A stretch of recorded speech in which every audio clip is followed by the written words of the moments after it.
Hey everybody, welcome to day 23. It's a beautiful day. It's pretty toasty here in Colorado, but it's a beautiful day. So I wanted to um, teach a practice that's really geared towards our hips and our low back today. And there's a reason why I don't teach a particular pose that I will be teaching today, but I generally don't. But I wanted to take this opportunity since it's offered almost every yoga class I go to in the community. Pigeon pose is offered, and I have a big soapbox about pigeon pose, and I just want to teach it in a very deliberate way, because if you overdo pigeon, if you over practice pigeon, if you do it in a way that's too aggressive, it can actually significantly hurt your hips. I had 3 hip surgeries on this hip, and I am 95% certain it was because of too much pigeon pose. A lot of times women especially have hypermobile joints, which means we have more mobility in our joints than we should. Our connective tissue doesn't always match up with that. So we think, hey, I'm in a warm class, I'm in a hot yoga class, my body is so flexible, my muscles feel great, and we dump ourselves into a position that actually our connective tissue says no way, and we tear that tissue. And I just want to tell you, you don't want to do that. It's incredibly painful. So I'm going to teach pigeon pose a couple different ways. I'm going to teach the traditional, but we're going to get there in a very deliberate way, and we're going to first warm up our hips. So I'm going to sit in that position. We've been here before. My feet are to the left. I'm sitting on my right cheek. Take my hand to my hip. I'm going to push that hip forward and then tuck the pelvis under. You might find your breath here. Inhale to push, exhale to tuck. Okay, so we're just going to take a few of these. This is my less happy hips. I'm going to be extra tender with this one today. And so just listen to your body and give yourself permission to take an option out of pigeon when we get there. It's a beautiful stretch. It's a beautiful posture, but it's overused and undereducated. That's my soapbox. Take 2 more. Emma's super hot. Sorry for the panting. Her mother should be bringing her in for a nap pretty soon. All right, left hand's going to go up, and we're going to reach up and over. Okay, come on back, and then let's switch to the other side. So swing the legs around. You're on your left cheek, right hand to the right hip crest, push, and then tuck. So we're going to inhale and exhale. 3 more. Inhale, exhale, inhale, exhale. 1 more. Okay, so we're just starting to target and warm up those hips. Plant your left hand, right hand goes up and over. Come back to the sky, and we're going to transition on to our backs. So we're going to come in and let the knees come into the chest, and then squeeze the knees in. Go ahead and let them drift apart, okay? Go ahead and let them drift apart. And then we're going to find some hip circles. So circling the knees away from the body, and then opening them and bringing the knees back to the chest. Okay, so thinking about that ball and socket, we're just bringing the ball, the head of the femur, through that socket of the hip. The more we move it, the more synovial fluid that our bodies naturally produce, and keeps us from having that stiff, achy joint. Now reverse your circles.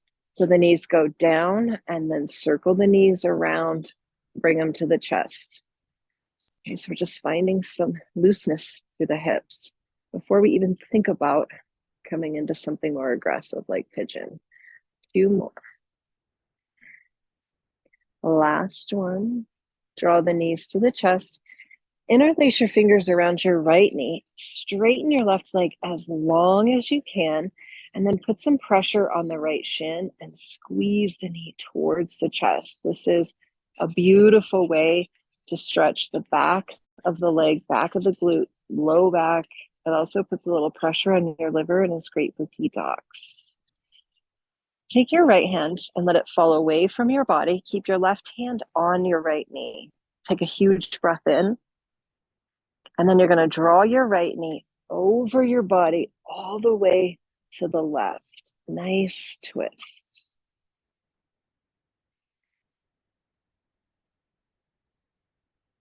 One more breath here. Transition back to a flat back. Hug both knees in again. Squeeze tight. Let your right leg go long onto the mat. Interlace your fingers around your left shin and squeeze tight. It's okay if the left knee opens and that leg falls away. It's actually a nice sensation. Squeeze a little tighter. Let your left hand fall to the ground. Keep your right hand on your left knee. Take a breath, and you will drop the left knee over to the right. I'm being very brave, by the way, doing this on the deck in the middle of the day because there are those slithery little snakes, and sometimes they pop out of the slats in the deck. It's not going to happen today. Bring your knees back, flat spine. Grab your ankles, grab your feet, find happy baby. Maybe rock a little bit. Nice stretch for the low back, great for the hamstring. Slip your hands off of your feet, cross your ankles, rock and roll up to a seat. I'm going to turn towards you. We're going to find Omega pose. So butterfly is where the feet come close to the base of the body. Omega is where the feet are further away. We have this diamond shape that our body creates. Hands are going to start at the knees. We're going to hinge forward. Okay, so you're going to feel your tailbone shoot to the back and then rise up. Okay, exhale, hinge forward. Inhale, rise. Slide your hands a little lower. Fold, elbows come in. We rise. Two more. Hands can start to travel to the ankles, maybe to the feet. One more. And now we're going to stay in the fold. Round your spine.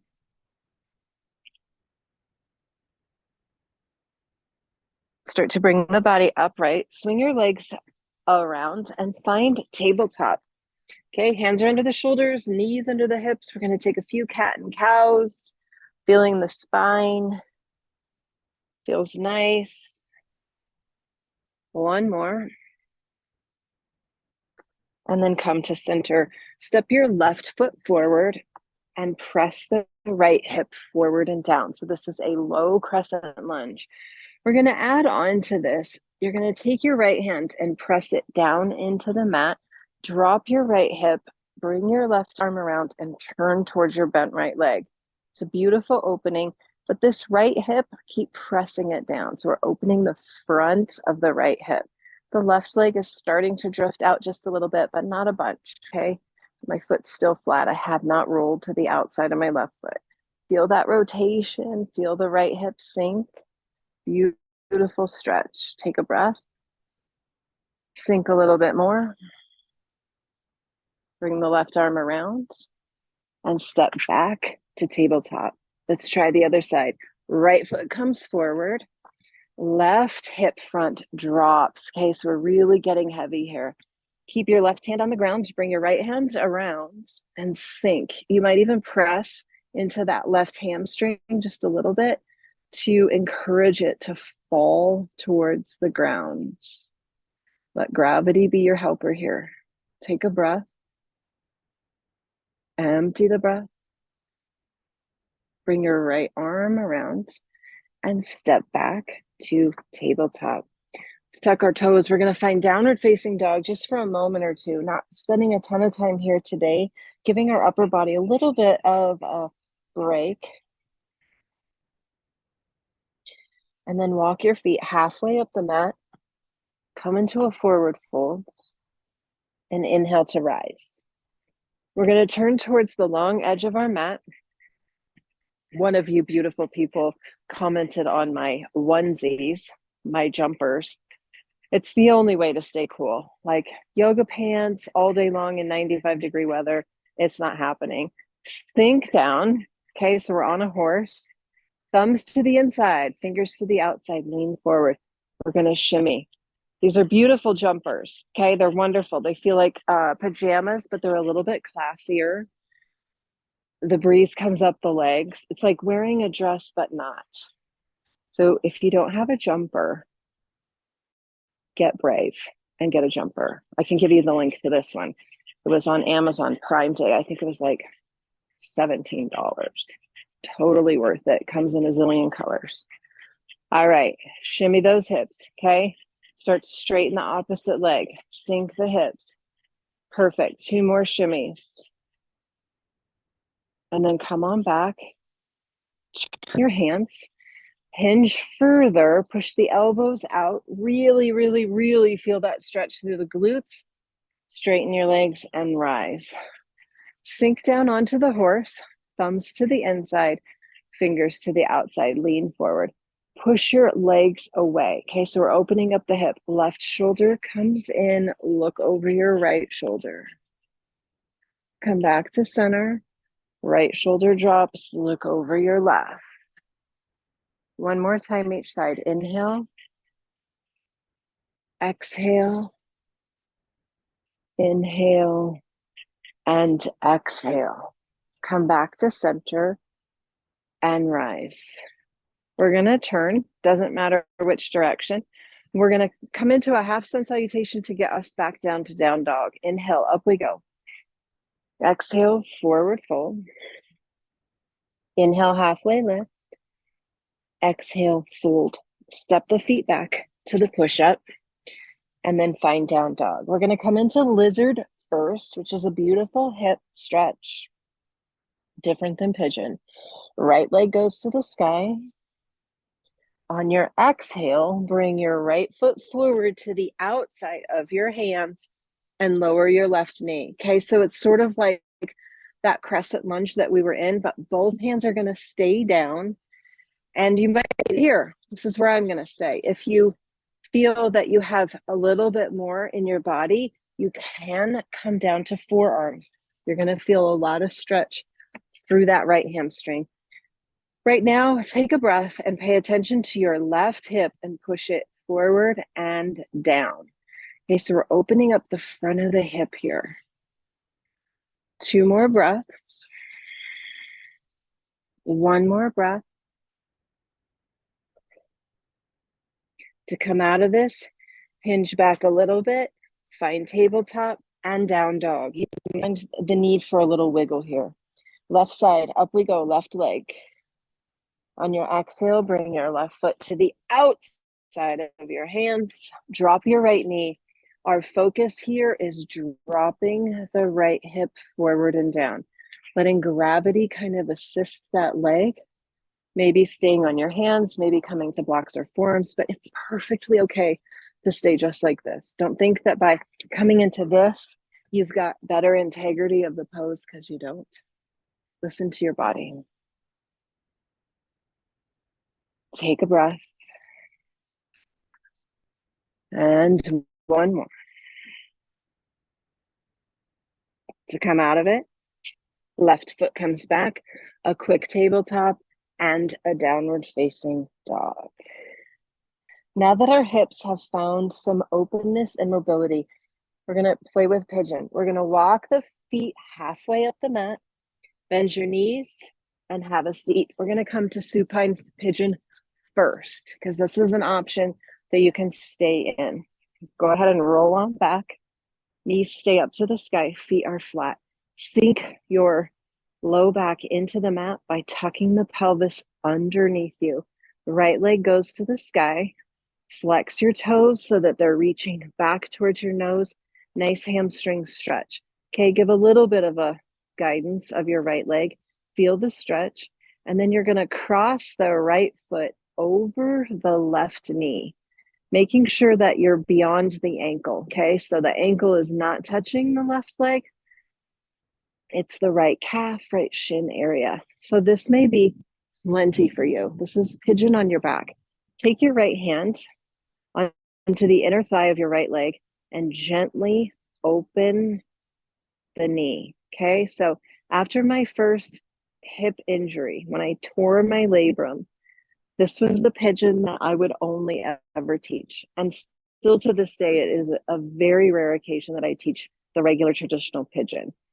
Now, if you want a little bit more sensation, weave your hands through that window, grab your left hamstring, keep the right knee open because that's where you're going to get that stretch through the glutes and squeeze the knees in. Okay. So this is a great option. If you would like a little more sensation, drop your legs to the left just about 3 inches. Now all of a sudden you feel a deep stretch through the gluteus medius and minimus and into that piriformis, which is that tiny little egg-shaped muscle that lies underneath the glutes. It's often where we have that sciatic pain is because the piriformis gets inflamed. Close your eyes and just listen to your body and feel it.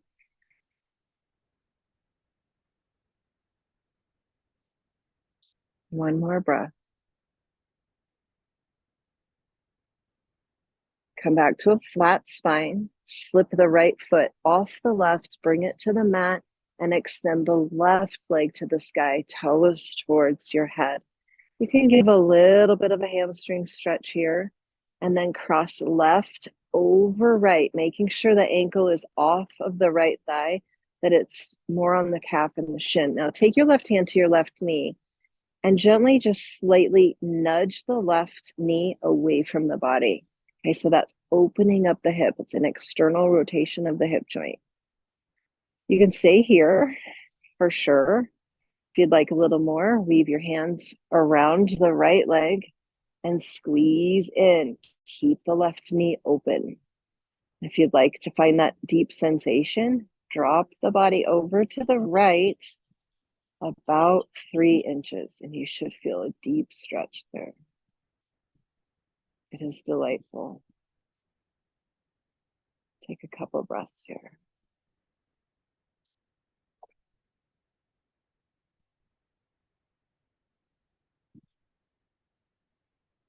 Come back to a flat spine.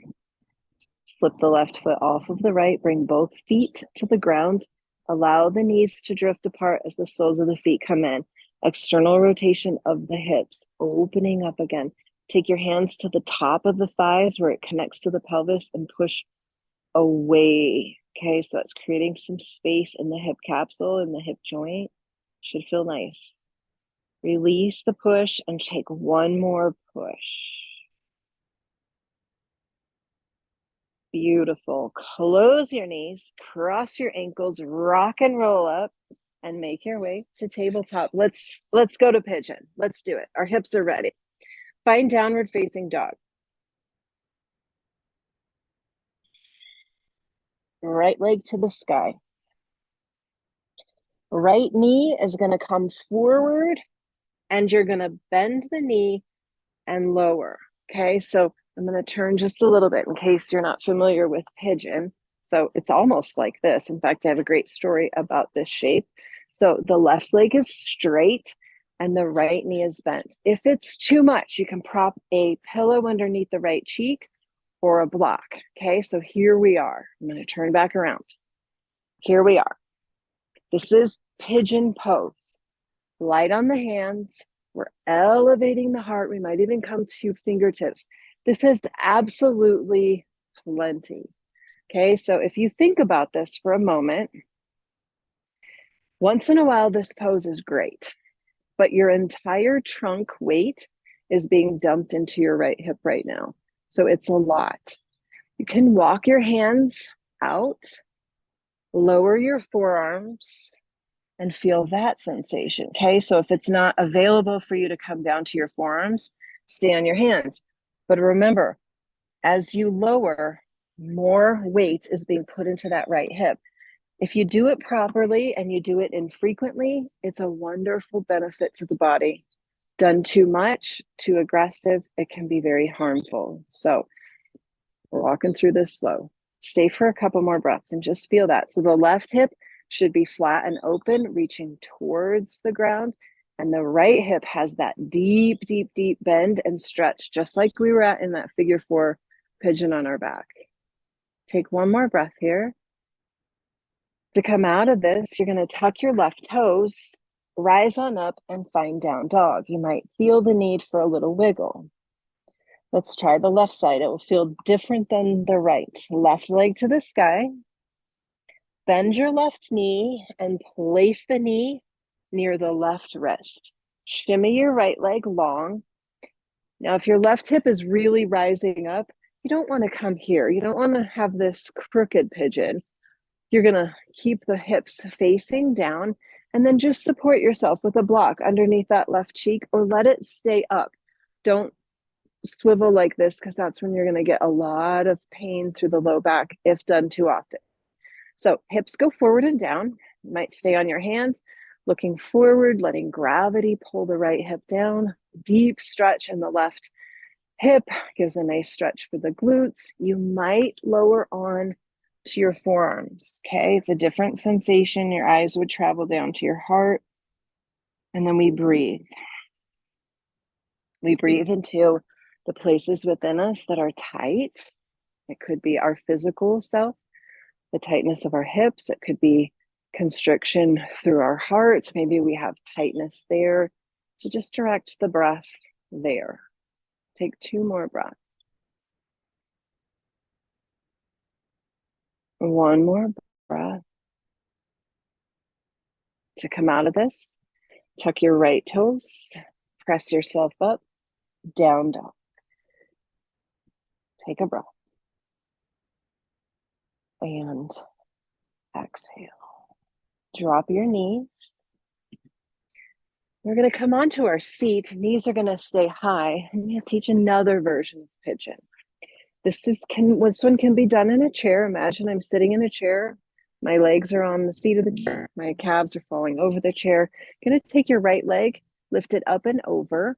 The left, just like we were on our backs. Hands are going to come behind us. And then the direction of our heart is to push forward. Another version of pigeon. This is perfectly suitable to do instead of a supine pigeon or a traditional pigeon. Same benefit, but gentler on the body, right? We're not dumping all that weight into the hips. We're just getting the stretch that we're looking for. In a chair, you would have your arms forward and be hanging over your legs or just pushing your heart forward like this in a chair. Figure 4 stretch is often called or seated pigeon. Couple more breaths. Start to slip the right foot off. Maybe give a little wiggle side to side. It's a lot of hip stuff. It's good though. Left foot is going to come up and over. Okay, so we're not on the ankle. We're past the ankle. Try not to collapse the spine. We're going to lift the heart and then ease the heart forward. Okay, that's the direction. Just pushing the heart forward. If you're in a chair, same thing. Pushing the heart forward. This to me is the best stretch for my body, more than the pigeon on my back and the traditional pigeon. I feel like I'm getting the best benefit of my hips in this one. Take a breath. Push the heart forward a little bit more. And then release. Butterfly your legs, but keep your arms like they're at, and just let some space come into the front of the hips and into the hip joint. Now, the last version of this particular shape we make is to straighten the right leg. Take the right leg over. Left leg's going to go straight. My ankle's way over there. I'm on the calf. Take a breath. Hold on to the right shin and lean forward. You should feel more in the hamstring of the left leg than in the right hip now. Okay, so it's just a little variation. Come on up, uncross, take left over right, and just notice like this hip does not have the same flexibility as the right. It's not a bad thing. It's not a good thing. It just is. Take a breath. Heart goes forward. 1 more.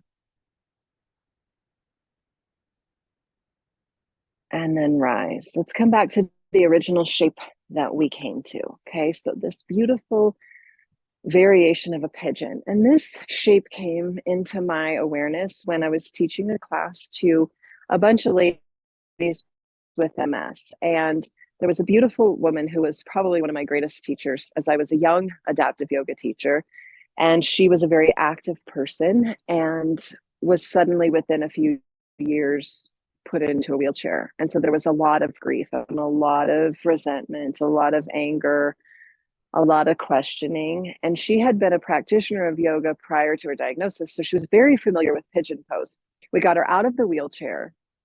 She sat like this because this shape created the least amount of spasms in her legs.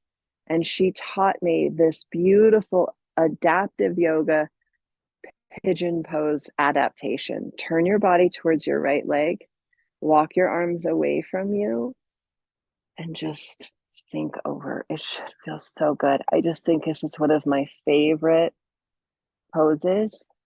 I get a nice stretch through my left side all the way into my glute. You can deepen this by walking the hands further away, whatever feels good for you. And I remember her saying to me with glee in her eyes that this felt so good to her. It felt like pigeon pose. So we can take the shapes, one more breath. Empty the breath.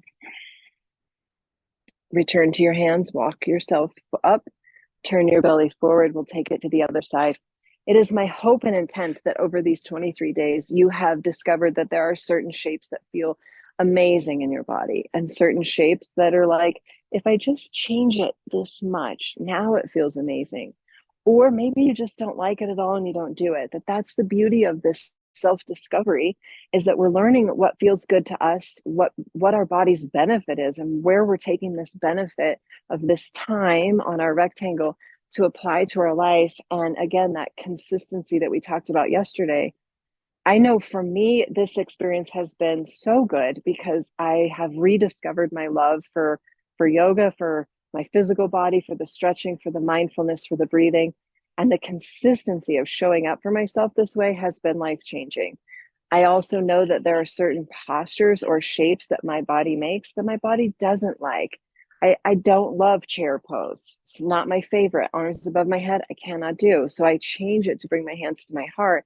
And not only am I connecting there by putting my hands to heart center, which is a mudra that means to offer. So I'm offering thanks in my posture that I don't like, thanks that my body can do it.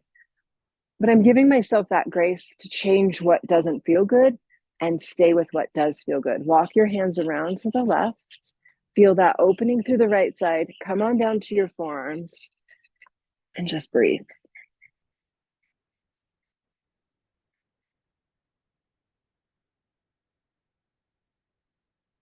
Two more breaths.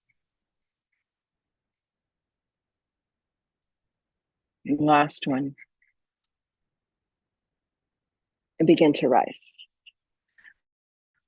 Okay, so in another aspect of this practice, we talk a lot about energy in the body. Most of the time, women tend to carry their emotions through their hips. We dump them deep into our hips, which is why many, many women have some dysfunction in how the hips work, the SI joint, all of this lower body stuff. It relates to our second chakra, which is our relationships to others, the water energy of going with the flow. I think sometimes, and this is generalizing, women have a tendency to not want to go with the flow and not necessarily bend with life, that we want things a certain way, and there's some rigidity that comes with that, emotions, especially relating to other people. So learning to open up this area of the body and bring in that flow of flexibility to things in life, go in with the flow, that water energy. We talk a lot about the river. You know, it has obstacles all over the place. It has grass along the sides and big boulders and things that it has to go around and go over and go through. And yet water is so gracefully forceful in doing that. And so the element that correlates to the hip and area of our body is water. And it teaches us to go with the flow and to be a little bit flexible in how we relate to other people, that it's not always a black and white, this is the way it is. And it also is associated with our creativity. And that does not mean you need to be an artist. It means how you present yourself, how you decorate your yard, how you decorate your home, how you cook meals, how you just show up in a creative sense. Okay. So when that area is tight and shut off, we feel blah, we feel heaviness, we feel bitter and resentment, we have difficulty in relationships, we don't feel like we're producing anything of beauty. It goes on and on and on and on. So opening up the hips physically is great to do. It helps lessen the load that we carry, but emotionally it gives chance for those emotions to kind of get out of the hips and move where they need to go. Okay. We find acceptance again. That's the hip class. It's something to explore time and time again and play with the different pigeons and figure out which one feels best in your body. And then just be very, very mindful to not come into the traditional pigeon very frequently. Like there's so many other ways to get the same stretch and benefit that why take the risk of destroying these precious, precious hips? So have a beautiful rest of your day. That's day 23. I will see you tomorrow for day 24. Have a beautiful day.